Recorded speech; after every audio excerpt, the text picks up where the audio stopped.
Hey, Senator James Lankford. I'm standing here just outside of Nogales on the Arizona border with Mexico. The border, actually, Mexico is right over there. I'll show you that in just a second. But I did want to tell you that the Biden administration's announced they are doing work on the border and that they're actively working on securing this area. But this is some of the work that they're doing. But what they're actually doing here is spending millions of dollars on the flood control in this area.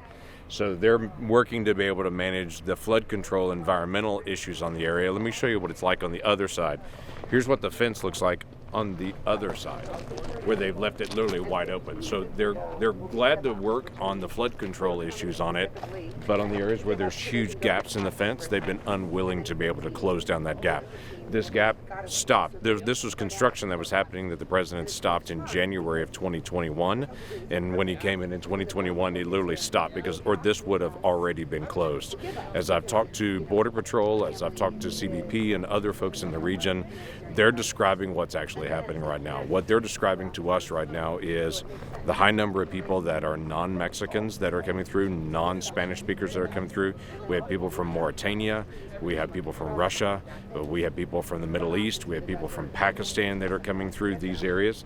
They're also describing the high number of methamphetamine and of fentanyl that's coming right through these gaps, that they literally can't manage all of these gaps.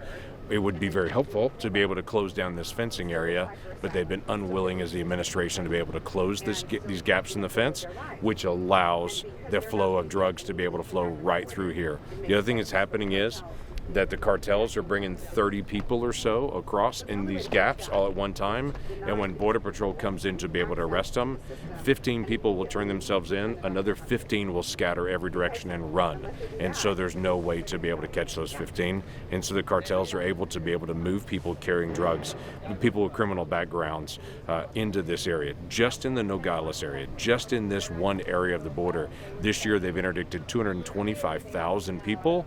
That sounds like a lot, except they've also had 171,000 what they call gotaways, people they literally couldn't get to. They saw, but they couldn't get to. These are the folks carrying backpacks, carrying drugs in.